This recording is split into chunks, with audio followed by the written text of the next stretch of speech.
بسم اللہ الرحمن الرحیم وَإِذَا سَأَلَكَ عِبَادِي عَنِّي فَإِنِّي قَرِيب۔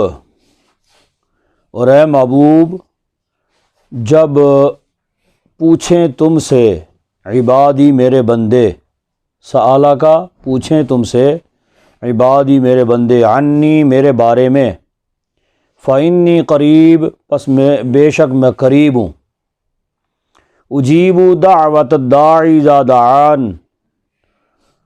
قبول کرتا ہوں، اجیب قبول کرتا ہوں، دعوت الداعی دعا کرنے والے کی، اذا دعان جب دعا کرے، فلیستجیبوا لی پس چاہیے کہ میرا حکم مانے، قبول کریں میرا حکم، ولیؤمنوا بی اور مجھ پر ایمان لائیں، لعلہم یرشدون تاکہ وہ راہ پائیں، راہ سے مراد جنت کی راہ، یعنی اللہ کا جو حکم مانے، اللہ پر جو ایمان لائے، اس کے لیے جنت کی راہ ہموار ہو جاتی ہے۔ اس آیت کریمہ میں صحابہ کرام نے حضور اقدس صلی اللہ علیہ وسلم سے سوال کیا کہ یا رسول اللہ صلی اللہ علیہ وسلم، اللہ رب العزت کہاں ہے؟ ایک تو اس کا شان نزول یہ ہے،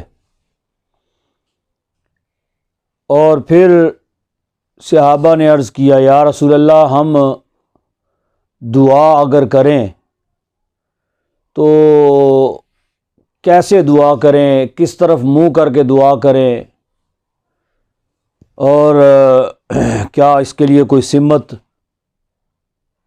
مقرر ہے، جیسے نماز کے لیے سمت مقرر ہے؟ بعض نے سوال کیا کہ یا رسول اللہ صلی اللہ علیہ وسلم، ہم دعا جو ہے وہ کس وقت کریں؟ دعا کے لیے کوئی وقت مقرر ہے؟ اور ایک غزوہ میں رسول اللہ صلی اللہ علیہ وسلم نے صحابہ سے یہ فرمایا، اور وہ غزوہ خیبر ہے۔ فرمایا کہ اس غزوہ میں جب جانا ہے نا تو خاموشی سے جانا ہے، تاکہ خاموشی سے ہم جا کے نا تو دشمن پہ حملہ کر دیں۔ تو لیکن بعض صحابہ نے یہ فرمان سنا اور بعض نے نہ سنا۔ جنہوں نے سنا انہوں نے تو عمل کیا اس پہ، لیکن جنہوں نے نہ سنا وہ جب وہاں پہ پہنچے تو انہوں نے نعرہ تکبیر بلند کرنا شروع کر دیا۔ تو یہ ایک گویا نشانی تھی۔ آج کل بھی ہماری فوج جو ہے وہ جب کوئی ٹریننگ پہ جاتی ہے یا اس طرح کا کوئی مرحلہ ہوتا ہے، وہ نعرہ تکبیر بلند کرتے ہیں۔ ایک مومن سپاہی کی یہ نشانی ہے۔ تو انہوں نے نعرہ تکبیر بلند کیا تو وہ مشن جو تھا وہ ناکام ہو گیا۔ اب رسول اللہ صلی اللہ علیہ وسلم نے ان سے فرمایا کہ کیا تم کسی بیرے کو نہیں سنا رہے؟ اللہ تبارک و تعالیٰ تو دلوں سے، تمہارے دلوں کے بہت قریب ہے، دلوں کے بھیدوں کو بھی جانتا ہے۔ تم اگر یہ نعرہ نہ بھی لگاؤ، رب تعالیٰ کو تو پتہ ہے تمہارے جذبے کے متعلق کہ کس جذبے سے تم آئے ہو میدان جہاد میں، تو نعرہ تم نہ لگاتے تو ہمارا مشن کامیاب ہو جاتا۔ اس کا یہ مطلب نہیں ہے کہ نعرہ لگانے کی ممانعت ہے، یہ اس موقع کے لحاظ سے رسول اللہ صلی اللہ علیہ وسلم نے فرما دیا جی، وگرنہ منع نہیں ہے، اور نہ ہی ذکر بالجہر جو ہے وہ منع ہے جی، اس کی بھی ممانعت اس جملے سے یا اس آیت سے نہیں ہوتی ہے۔ اس کی عظمت اور فضیلت ذکر بالجہر کی اور جو ہے وہ نعرہ بلند کرنے کی وہ اپنی جگہ پہ ہے۔ تو فرمایا وَإِذَا سَأَلَكَ عِبَادِي عَنِّي فَإِنِّي قَرِيبٌ، میرے بندے آپ سے اگر میرے بارے میں پوچھیں تو ان کو بتا دو فَإِنِّي قَرِيبٌ، میں بہت قریب ہوں۔ اجیب دعوت الداعی اذا دعان، میں قبول کرتا ہوں دعا کرنے والے کی دعا کو جب وہ دعا کرے۔ کوئی پابندی نہیں ہے، کس وقت دعا کریں تو اللہ قبول کرے گا، کس وقت کریں تو نہ قبول کرے گا، ٹھیک ہے، کوئی قید نہیں ہے۔ جب بھی اللہ رب العزت سے آپ مانگیں، جب بھی اللہ رب العزت کو پکاریں، رب تعالیٰ فرماتا ہے کہ میرا بندہ مجھے جب پکارتا ہے تو میں لبیک کہتا ہوں، ٹھیک ہے، میرا بندہ مجھ سے جب دعا کرتا ہے تو میں لبیک کہتے ہوئے اس کی دعا قبول کرتا ہوں۔ لہذا یہ دعا جو ہے اس کے لیے کوئی سمت مقرر نہیں ہے، کوئی وقت مقرر نہیں ہے۔ آپ اس طرف رخ کر کے بیٹھے ہیں، اس طرف رخ کر کے بیٹھے ہیں، اس طرف جدھر بھی رخ کر کے بیٹھے ہیں دعا آپ کریں، اور وقت کوئی بھی ہو۔ یہ دعا کے لیے بعض لوگ کہا کرتے ہیں، یہ ختم کا ٹائم ہو نا دعا کا تو وہ کہتے ہیں جی وہ زوال کا ٹائم ہے جی تو ابھی دعا نہیں کرنی ہے جی، زوال کے ٹائم پہ دعا، وہ سمجھتے ہیں کہ دعا اس وقت قبول نہیں ہوتی، جبکہ زوال کا جو ٹائم ہوتا ہے دن کا جو ٹائم زور سے پہلے، تو وہ یا صبح کا یا عصر کے بعد کا ٹائم، زوال کے جو ٹائم ہے 3 اوقات، ان اوقات میں سجدے والی عبادت جو ہے وہ منع ہے۔ اس کے علاوہ نماز جنازہ بھی، اس کی بھی کوئی ممانعت نہیں ہے زوال کے ٹائم پہ، کیوں؟ اس لیے کہ اس میں سجدہ نہیں ہے۔ ایسے ہی دعا کی بھی کوئی ممانعت نہیں ہے، زوال کا ٹائم ہو آپ اس وقت بھی دعا کریں۔ اللہ رب العزت نے جب یہ فرما دیا اجیب دعوت الداعی اذا دعان، بس بات ختم ہو گئی کہ جب بھی دعا کرنے والا دعا کرے گا میں اس کی دعا کو قبول کروں گا، ٹھیک ہے۔ اور یہ نظریہ اللہ تبارک و تعالیٰ کو وہ بندہ بہت پسند آتا ہے جو اللہ تبارک و تعالیٰ سے دعا کرتا ہے، اللہ رب العزت سے مانگتا ہے، یعنی خالق کائنات یہ خیال کرتے ہوئے کہ یہ بندہ اتنا محتاج ہے، یہ مجھ سے مانگ رہا ہے، تو اللہ تبارک و تعالیٰ اس کو خالی واپس نہیں لوٹاتا۔ کوئی مانگے تو صحیح نا اس سے، لیکن اگر بندہ کہے کہ بجی دعا کرنے کی ضرورت نہیں ہے، کہ یہ ایسے بدبخت ہیں، مطلب دعا جو ہے وہ کسی ہم نبی سے تو مانگ نہیں رہے ہوتے دعا میں، نہ کسی ولی سے مانگ رہے ہوتے، اللہ کے بندوں میں سے کسی سے نہیں مانگ رہے ہوتے، دعا جو ہے یہ خالق کائنات سے کی جاتی ہے، اللہ سے ہی متوجہ ہوا جاتا ہے جی۔ تو بعض پھر مثال کے طور پہ نماز کے بعد دعا کی جاتی ہے، وہ ایسے بدبخت ہیں وہ نماز کے بعد دعا نہیں کرتے، ہاتھ نیچے رکھے ہوئے، اور بھائی ہم کسی مخلوق میں سے کسی سے تو نہیں مانگ رہے نا، مانگ رہے ہیں تو اللہ تبارک و تعالیٰ سے دعا مانگ رہے ہیں جی۔ تو تم ایسے بدبخت ہو کہ اللہ سے بھی نہیں تم مانگتے تو پھر کس سے مانگو گے جی۔ تو لہذا اللہ تبارک و تعالیٰ نے یہ جو فرما دی اجیب دعوت الداعی اذا دعان، پھر فرمایا فَلْيَسْتَجِيبُوا لِي وَلْيُؤْمِنُوا بِي، جی بس انہیں چاہیے کہ میرا حکم مانے۔ یہ دعا بھی تب قبول ہوگی اللہ رب العزت کا حکم مانیں گے، یعنی جو احکامات اللہ رب العزت نے ہم پہ لگائے ہیں آپ وہ احکامات کی بجاوری نہ کریں، نماز آپ پڑھیں نا اور دعائیں کرتے رہیں جی، تو یہ بات درست نہیں ہے۔ دعا کی قبولیت جو ہے اس کے بھی جو راز ہیں، ان رازوں میں سے یہ راز ذہن نشین رکھ لیں، اللہ رب العزت کے احکامات کی بجا آوری، اس پر ایمان لانا، یہ دو چیزیں اہم ترین ہیں۔ تو یہ جب ہوں گی، پھر آپ جب بھی اللہ رب العزت سے مانگیں گے، یقیناً اللہ رب العزت قبول فرمائے گا۔ ہاں جی، اور پھر احل لکم لیلۃ الصیام الرفث الی نسائکم، حلال ہے تمہارے لیے روزوں کی راتوں میں جی، لیلۃ الصیام روزوں کی راتوں میں، رفث جانا، الی نسائکم اپنی بیویوں کے پاس، ٹھیک ہے، ہن لباس لکم وانتم لباس لہن، وہ تمہارا لباس ہیں، تم ان کا لباس ہو۔ علم اللہ انکم کنتم تختانون انفسکم فتاب علیکم وعفی عنکم، جانتا ہے اللہ کہ بے شک تم تھے خیانت کرتے اپنی جانوں کو،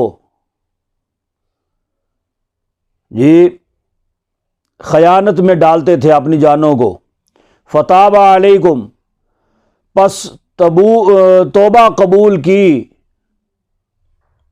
اس نے تم پر، توبہ قبول کی، وعفا عنکم، اور تمہیں معاف کیا۔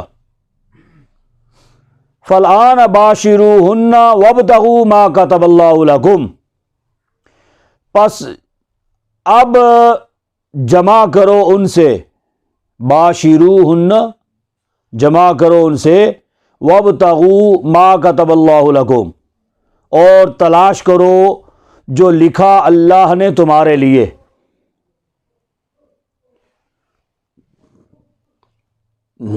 ٹھیک ہے جی، یہ ابتداً میں نے آپ کو پہلے اشارتاً بتایا تھا نا، ابتداً جب روزے کی فرضیت ہوئی تو اس وقت یہ حکم تھا کہ افطار کرنے کے بعد عشاء تک آپ لوگ کھا پی سکتے ہیں، عشاء کے بعد اگلا روزہ شروع، یا عشاء کے بعد جب تک بندہ سو نہیں لیتا تھا اس وقت تک روزہ کھانے پینے کی اجازت تھی، سونے کے بعد اگلا روزہ شروع۔ اور اسی طرح رمضان المبارک میں ابتداً جب روزہ فرض ہوا تو اس وقت رمضان شریف میں اپنی بیویوں کے پاس جانے کی ممانعت تھی، راتوں کو، دن کو تو روزہ ہوتا ہے نا، راتوں کو بھی، کہ اس لیے کہ اس وقت ان کا روزہ جو شروع ہو جاتا تھا تو وہ یہ سمجھتے تھے کہ اب بیویوں کے پاس بھی جانے کی ممانعت ہے۔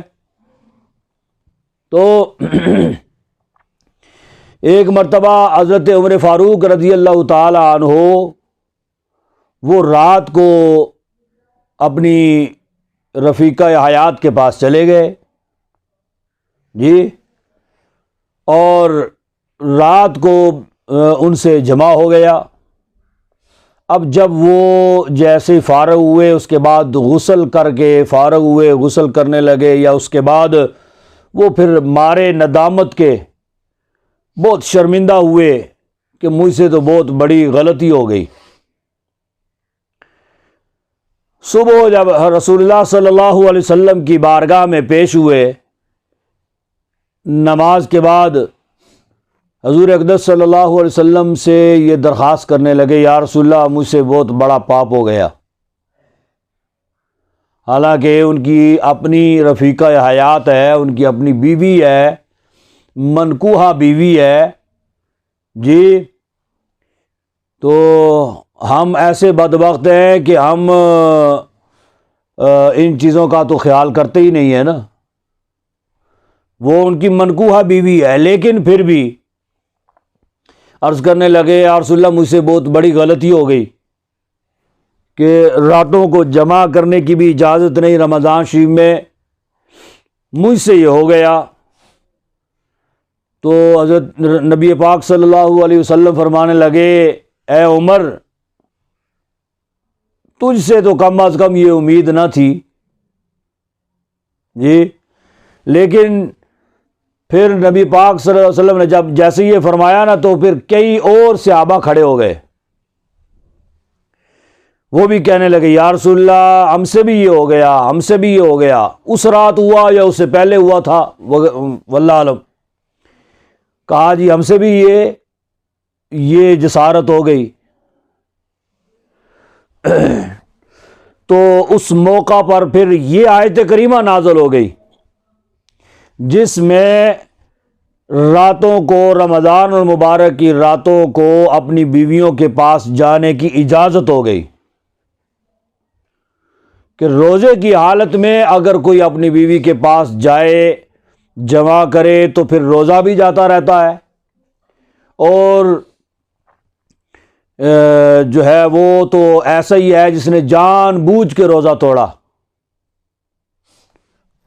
اور لیکن یہ راتوں کو جو ہے نا اپنی بیویوں کے پاس جانے کی اجازت ہو گئی۔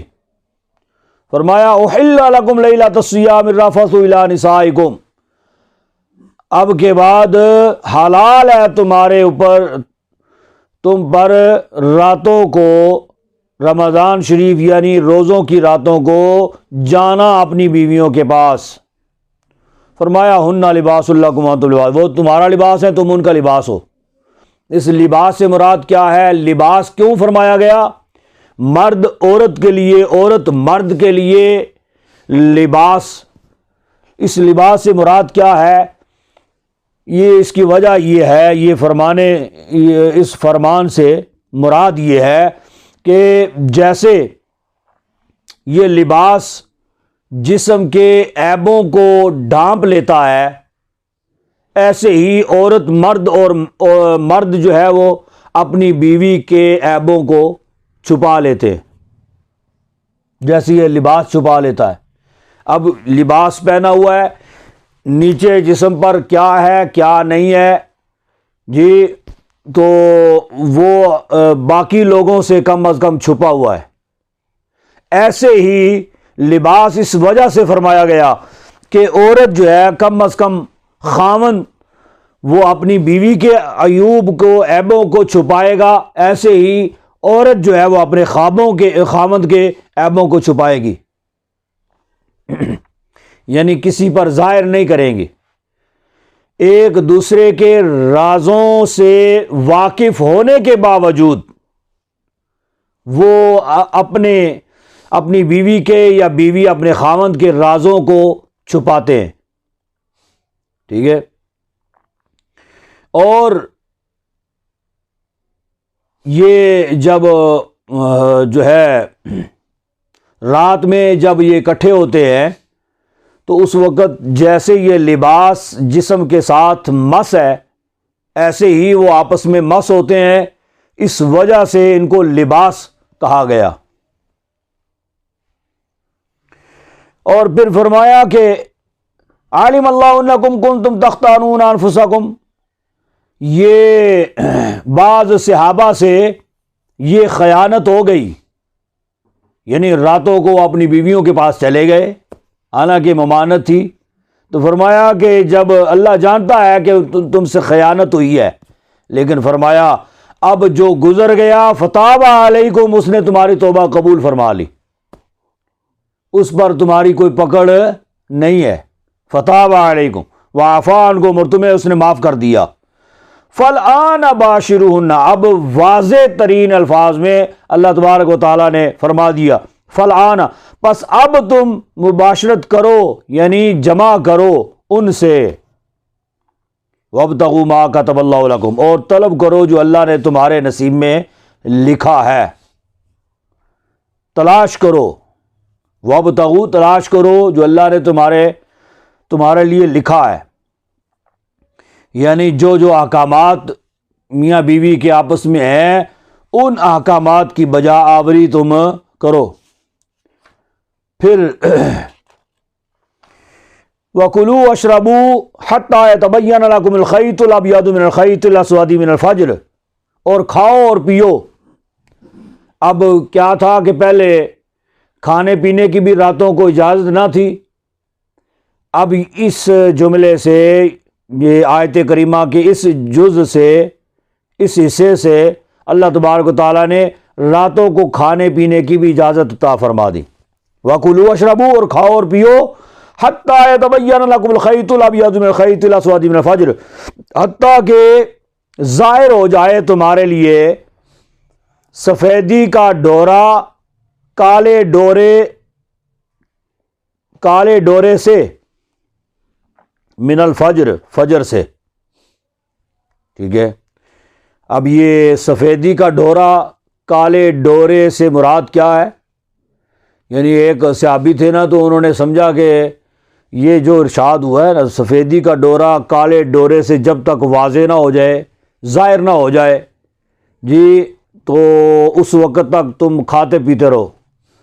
انہوں نے سمجھا کہ اس ڈورے سے مراد یہ جو دنیاوی ڈورا ہوتا ہے، یعنی دھاگا، جی اس سے مراد یہ ہے۔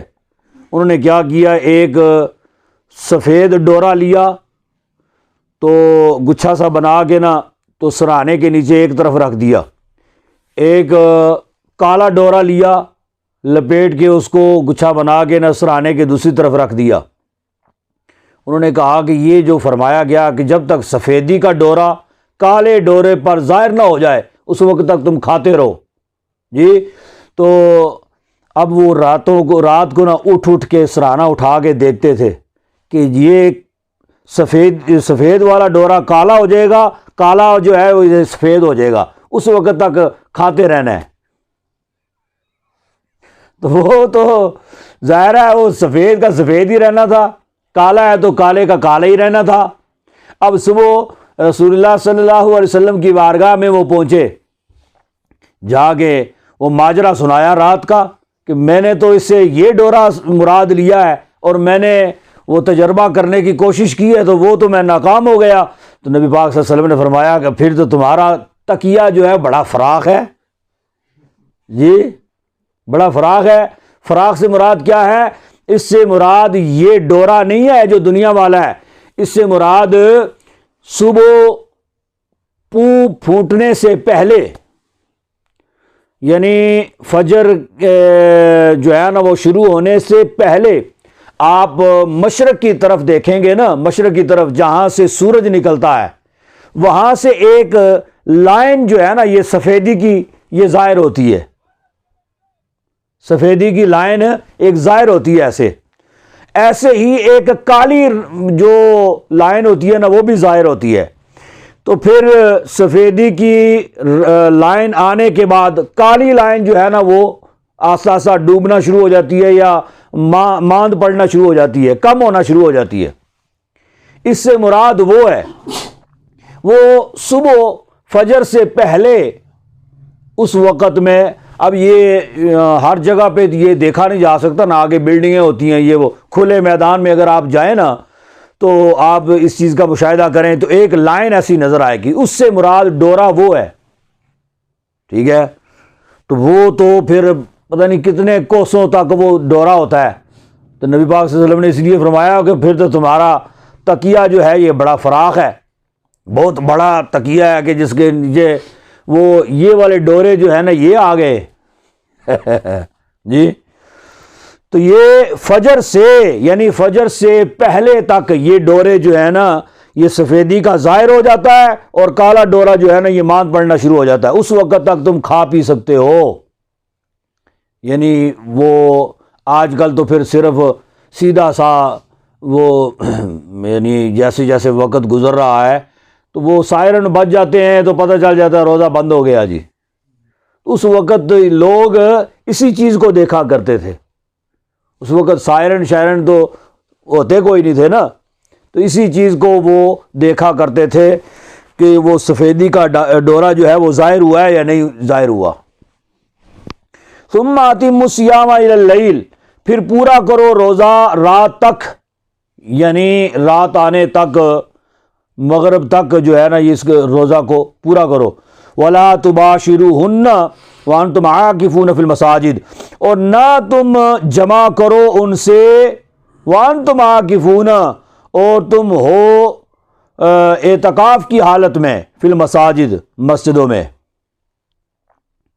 پہلے جمع کی اجازت جب ہو گئی نا تو صحابہ نے سمجھا بس جمع کی اجازت ہو گئی ہے، بس ٹھیک ہے، تو اعتکاف میں بیٹھے ہوتے تھے تو پھر اعتکاف سے اٹھ کے چلے جاتے تھے۔ جمع کی اجازت جو ہے تو اپنے اپنے گھروں میں چلے جاتے تھے، لیکن پھر یہ جملہ جو ہے یہ حصہ نازل ہوا جس میں فرمایا گیا کہ یہ اجازت ان لوگوں کو ہے جو غیر معتکف ہیں، جو اپنے گھروں میں ہیں، ان کے لیے اجازت ہے، لیکن جو معتکف ہیں، مسجدوں میں اعتکاف کی حالت میں ہیں، ان کے لیے ولا تباشروہن، وہ جمع نہیں کر سکتے۔ ظاہر ہے وہ مسجد سے باہر ہی نہیں جا سکتے، جب باہر ہی نہیں جائیں گے تو گھروں کو کیسے جائیں گے؟ گھروں میں اگر نہیں جائیں گے تو پھر وہ جمع کیسے کریں گے؟ اس لیے فرمایا کہ یہ معتکف جو ہیں وہ جمع نہیں کر سکتے، وہ مسجدوں سے باہر ہی نہیں جا سکتے۔ تلک حدود اللہ، یہ اللہ کی حدیں ہیں۔ فلا تقربوہن، پس نہ پاس جاؤ ان کے۔ کذالک یبین اللہ آیات للناس لعلہم یتقون، ایسے ہی بیان فرماتا ہے اللہ اپنی نشانیاں لوگوں کے لیے، لعلہم یتقون، تاکہ وہ پرہیزگار بن جائیں۔ ٹھیک ہے جی، ہاں جی آگے، ولا تاکلوا اموالکم بینکم بالباطل وتدلوا بها الی الحکام، اور نہ کھاؤ مال اپنوں میں سے، جی نہ کھاؤ مال اپنوں میں سے، بینکم درمیان اپنوں کے، بالباطل ناحق، وتدلوا بها الی الحکام، اور نہ لے کے جاؤ ان کو الی الحکام، یہ حکام حاکموں کی طرف، لتاکلوا فریقا من اموال الناس، تاکہ تم کھاؤ ایک فریق کا مال ان لوگوں کے مالوں میں سے، بالاسم، گناہ کے ساتھ، ناجائز طریقہ سے، وانتم تعلمون، اور تم جانتے ہو۔ یعنی آپس میں ولا تاکلوا اموالکم بینکم، آپس میں ایک دوسرے کا مال ناحق نہ کھاؤ۔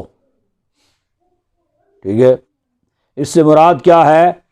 یعنی ناحق کسی کے مال پہ قبضہ نہ کرو، ناحق کسی سے مال یعنی رشوت لینا، یہ ناحق ہے نا، تو وہ نہ جانے وہ کتنے مجبور ہو کے کہاں کہاں سے پکڑ کے وہ دے رہا ہے جی، تو وہ اس سے ناحق تم ایک کام کی خاطر، کام کو پورا کرنے کے لیے کہ جی اتنا پیسہ دو گے تو یہ کام ہو جائے گا، تو وہ ناحق اس کا مال لینے کے مترادف ہے۔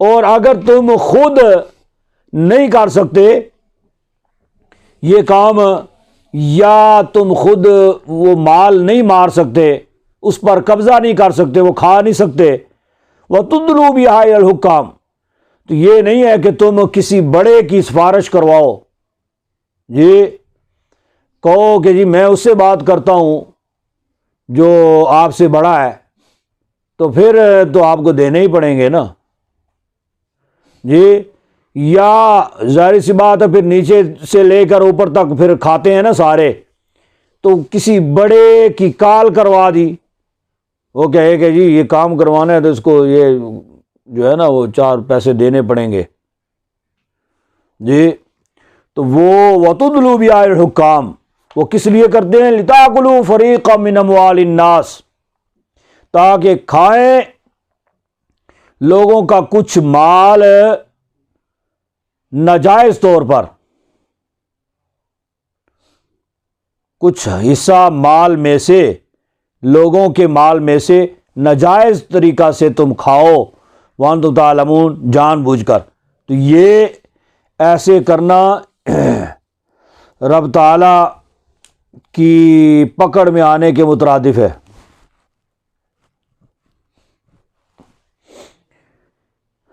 یسألونک عن الأہلہ، تم سے پوچھتے ہیں نئے چاند کے بارے میں،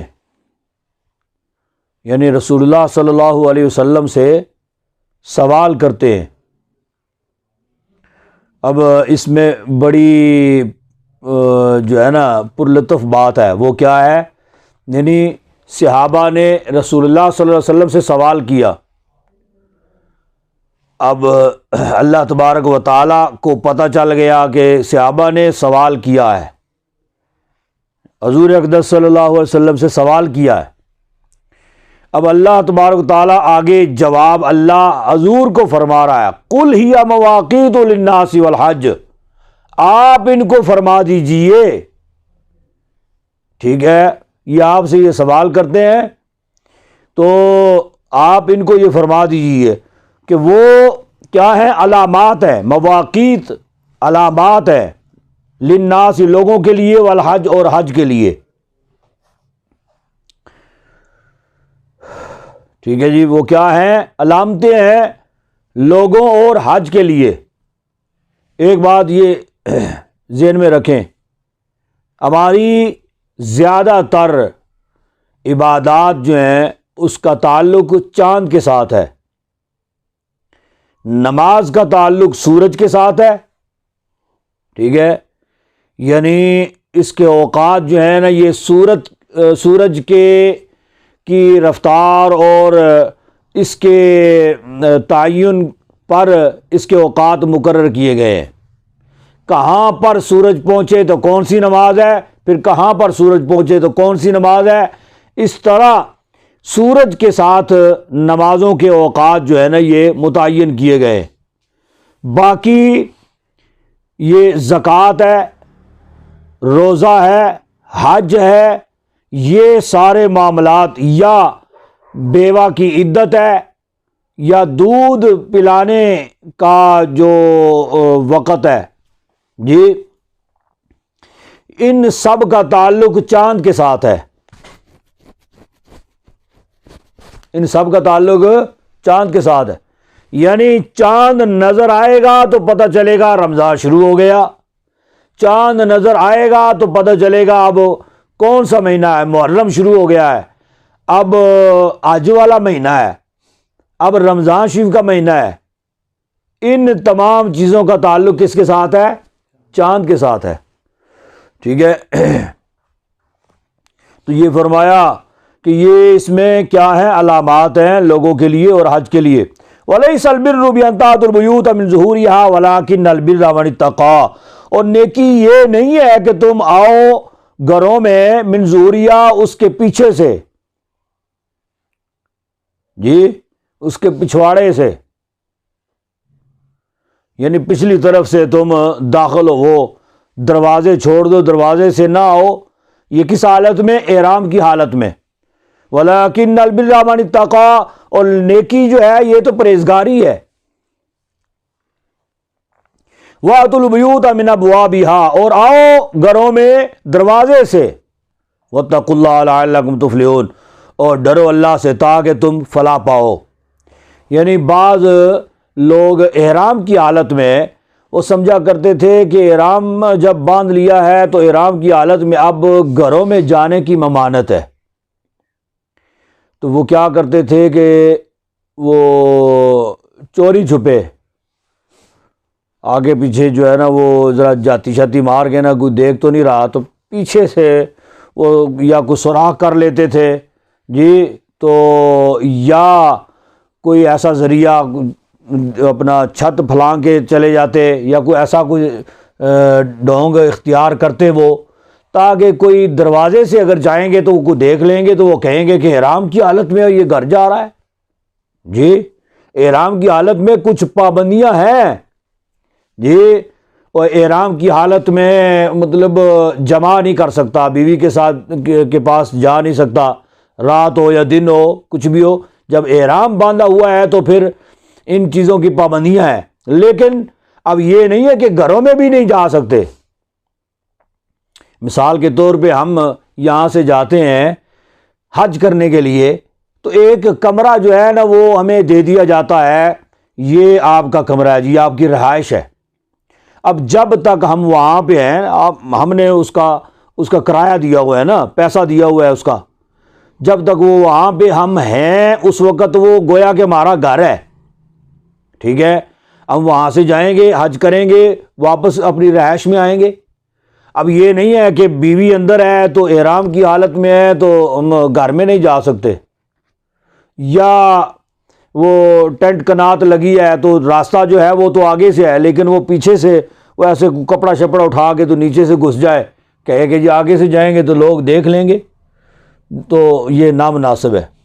تو وہ اس وقت لوگ یہ سمجھتے ہوئے کہ گھروں میں جانے کی ممانعت ہے، دروازے سے جائیں گے تو لوگ جو ہے نا وہ لان تان کریں گے یا کچھ کہیں گے تو یا نامناسب سمجھیں گے، تو لہٰذا ہم چپکے سے بس چھپ کے جو ہے نا وہ گھس جاتے ہیں گھر میں۔ تو اس لیے اللہ تبارک و تعالیٰ نے یہ فرمایا کہ یہ گھروں میں پیچھے سے جانا جو ہے یہ کوئی نیکی نہیں ہے۔ وَلَيْسَ الْبِرُّ بِأَن تَأْتُوا الْبُيُوتَ، اپنے گھروں میں جانا اپنے پیچھے سے، اس کے پیچھے سے، گھر کے پیچھے سے، یہ کوئی نیکی نہیں ہے۔ وَلَٰكِنَّ الْبِرَّ مَنِ اتَّقَىٰ، نیکی جو ہے یہ تو پرہیزگاری ہے، یعنی جو اور پابندیاں ہیں ان کو تم اختیار کرو یا ان پر تم پابندیاں کرو، یہ پرہیزگاری اختیار کرو۔ جب تم پرہیزگاری اختیار کرو گے، احکامات خداوندی کی بجا آوری کرو گے، تو پھر اگر تم گھر میں چلے بھی جاؤ تو پھر بھی تم ایسی حرکت جو ہے وہ نہیں کر سکتے۔ فرمایا کہ اپنے ہی گھر میں جو پیچھے سے جو جاتے ہیں تو وہ تو پھر چور شمار ہوتے ہیں نا، یہ دیوار پھلانگ کے جو جاتے ہیں وہ چور ان کو ڈکلیئر کیا جاتا ہے، جبکہ اب گھر میں اپنا گھر ہو یا کسی کا بھی ہو تو اصول یہ ہے کہ دروازے سے اندر جانا چاہیے۔ وَأْتُوا الْبُيُوتَ مِنْ أَبْوَابِهَا، آؤ گھروں میں اس کے دروازے سے، اور ڈرو اللہ سے تاکہ تم فلاح پا جاؤ۔ وَقَاتِلُوا فِي سَبِيلِ اللَّهِ الَّذِينَ يُقَاتِلُونَكُمْ وَلَا تَعْتَدُوا، اور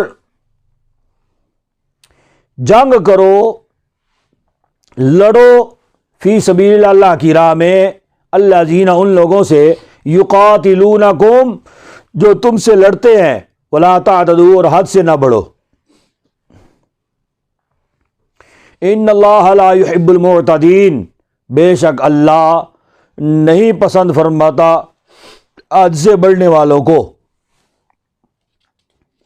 اب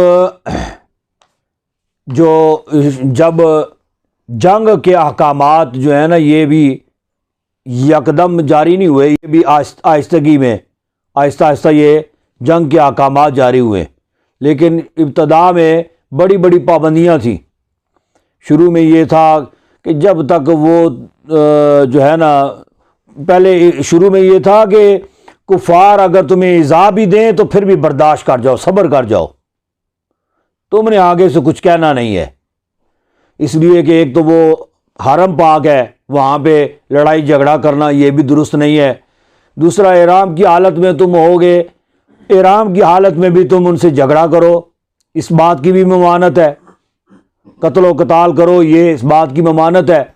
اور دوسرا یہ مہینہ جو ہے نا یہ بھی اپنا حرمت والا مہینہ ہے۔ 4 مہینے اسلام میں پورے سال میں حرمت والے، اس میں جنگ کی اجازت مسلمانوں کو نہیں ہے، اور وہ کون سے ہیں؟ رجب،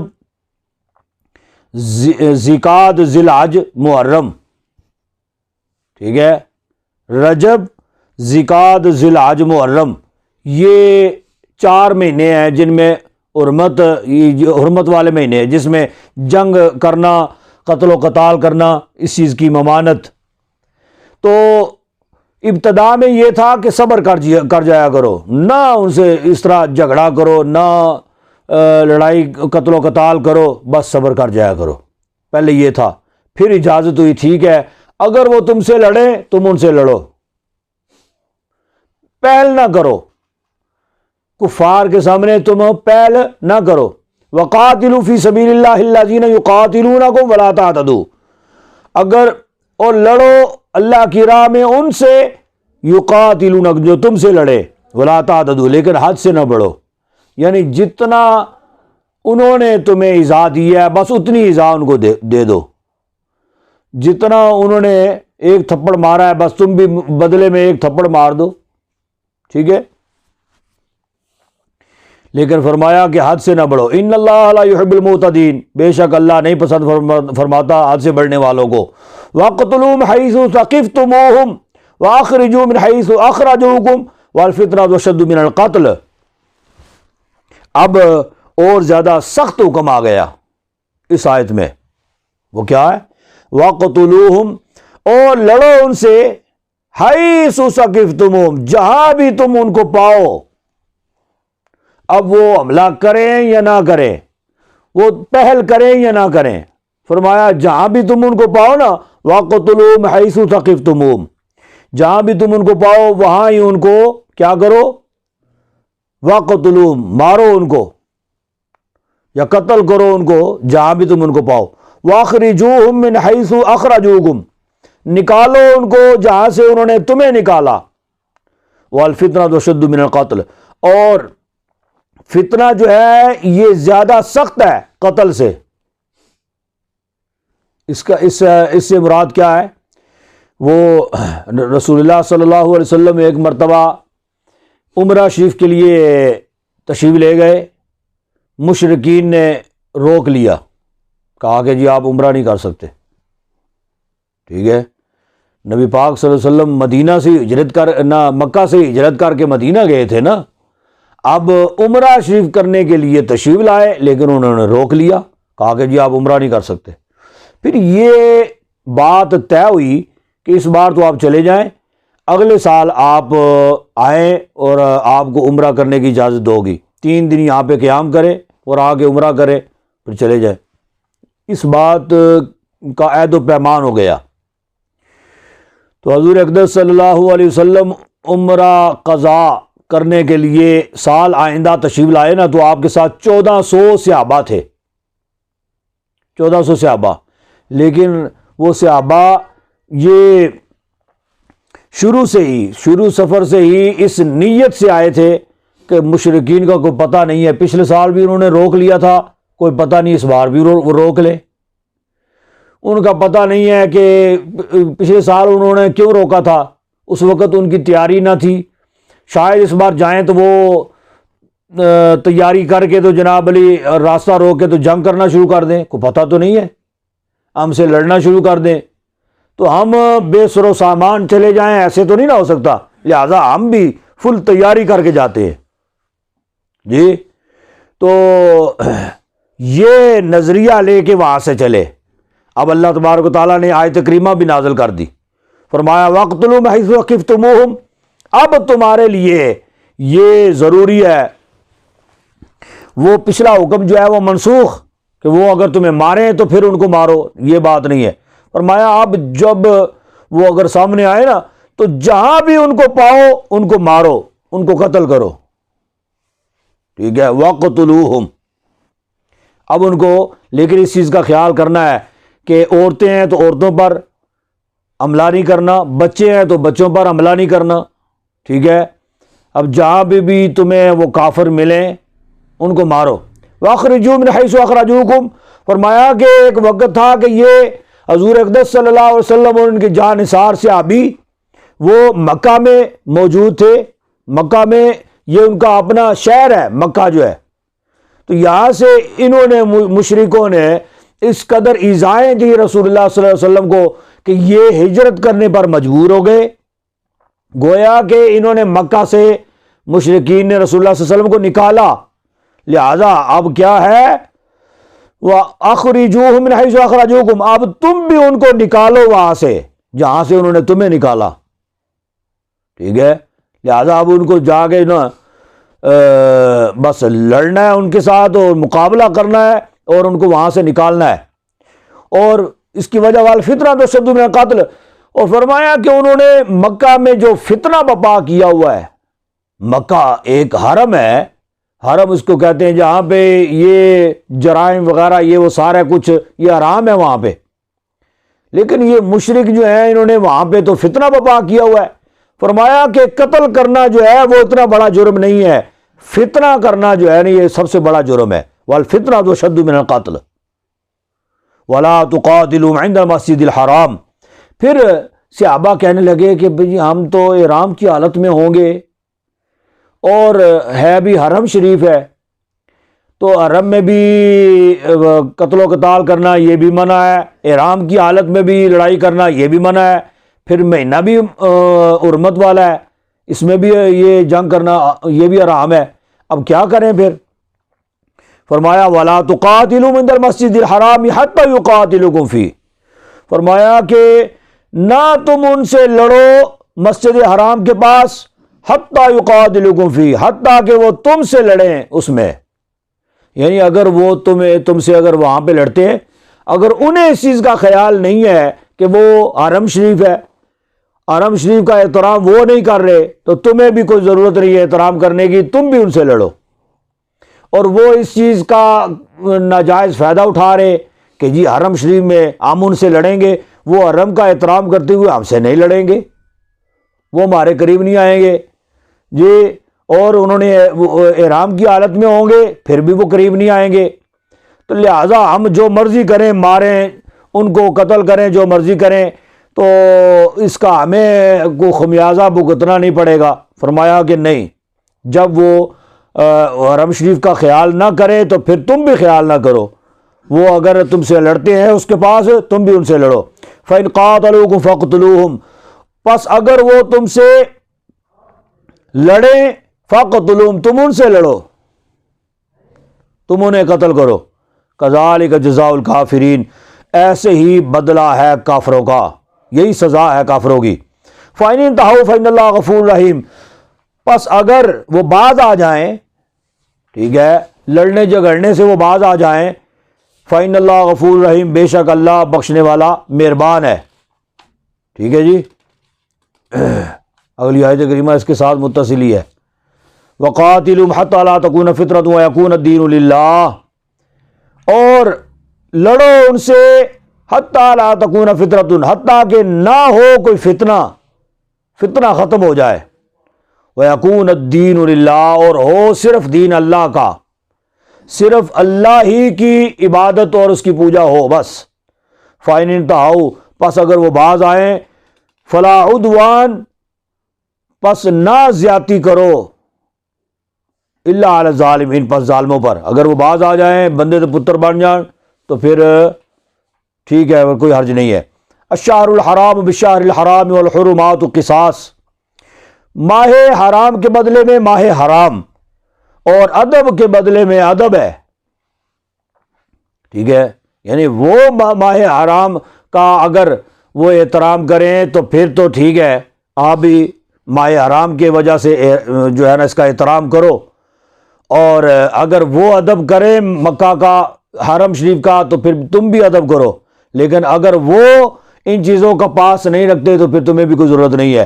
فَمَنِ اعْتَدَىٰ عَلَيْكُمْ فَاعْتَدُوا عَلَيْهِ بِمِثْلِ مَا اعْتَدَىٰ عَلَيْكُمْ، بس جو حد سے بڑھے یا زیادتی کرے تم پر، فَاعْتَدُوا، پس زیادتی کرو تم اس پر، ٹھیک ہے، بِمِثْلِ مَا اعْتَدَىٰ عَلَيْكُمْ، اس کی مثل جو زیادتی کی اس نے تم پر، ٹھیک ہے، جو اس نے گڑبڑ کی ہے، اس نے جو لڑائی جھگڑا کیا ہے تم بھی اس کے ساتھ کرو۔ واتقوا اللہ، ڈرو اللہ سے، واعلموا ان اللہ مع المتقین، اور جان لو بے شک اللہ پرہیزگاروں کے ساتھ ہے۔ وما علینا الا البلاغ المبین۔